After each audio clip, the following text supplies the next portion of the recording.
एक भोजपुरी सिंगर और एक्टर खेसारी लाल यादव से मुलाकात हुई, इधर बीच नहीं हुई। मुझे ऐसा लगता है कि इस जीवन में नहीं हो मुलाकात बढ़िया। आपने देख लिया कि पवन सिंह ने खेसारी लाल यादव को लेकर चौंकाने वाला बयान दे दिया। जी हाँ, इस वीडियो में देख सकते हैं कि पहली बार पवन सिंह ने खेसारी लाल यादव को लेकर ऐसी बात बोलते हुए नजर आ रहे हैं। बात आपको बतला दूं कि फिलहाल में ललन टॉप पे पवन सिंह का इंटरव्यू लिया गया है, बुलाया गया था। वहीं पर खेसारी लाल यादव को पूछा गया कि क्या खेसारी लाल यादव से इन बीच आपको मुलाकात हुआ है, तब पवन सिंह ने साफ साफ बतलाया कि अभी फिलहाल में नहीं हुआ है। इसी के साथ पवन सिंह ने यह भी साफ साफ बतला दिया कि नहीं हो जीवन में मुलाकात कभी, वही सबसे अच्छा रहेगा। इससे साफ साफ पता चल रहा है कि खेसारी लाल यादव से आप जीवन में लाइफ में कभी भी भेंट नहीं करना चाह रहे हैं। भोजपुरी में कैसे विवाद होता है, कैसे नहीं होता है, तो आपको पूरी तरह से पता होगा। यहाँ तक कि खेसारी लाल यादव भी मना कर दिए। जी हाँ, इससे पहले ही पवन सिंह से बोलने से पहले ही आपने देखा होगा कि इंटरव्यू में पवन खेसारी लाल यादव को भी लिया गया है।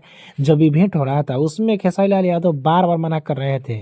जब जब पवन सिंह का नाम का जिक्र किया जा रहा था तब तब खेसारी लाल यादव ने मना किया। यहाँ तक कि पवन सिंह से उनके जीवन से लेके राइज एंड फॉल से लेके ऐसे बहुत सारे बात विवाद है, सारे के सारे मुद्दों पर सवाल पूछा गया। सारे सवालों का पवन सिंह ने एक एक करके जवाब दिया है। और मैंने एक और चैनल पे, जो एक छोटा चैनल है, उसका मैंने इसमें कम्युनिटी पोस्ट भी मारा है, वहां भी आपने शायद देख लिया होगा। अगर रेगुलर वीडियो आप देखते हैं दोनों चैनल का तो उसमें भी देख लिया होगा। ये भोजपुरी है, भोजपुरी में लोग कहते हैं और करते क्या है, ये तो आपने देखा ही होगा। और क्या आगे होगा ये तो समय पर छोड़ दीजिए। इस पे आप सभी का क्या राय है, वीडियो देखकर कैसा लगा, इसके बारे में आपके पसंद रहे क्या है नीचे कमेंट बताना ना भूलिए। वीडियो को एक लाइक करें, चैनल को सब्सक्राइब कर ले। फेसबुक पे देख रहे हैं तो अभी तुरंत जुड़ जाइए।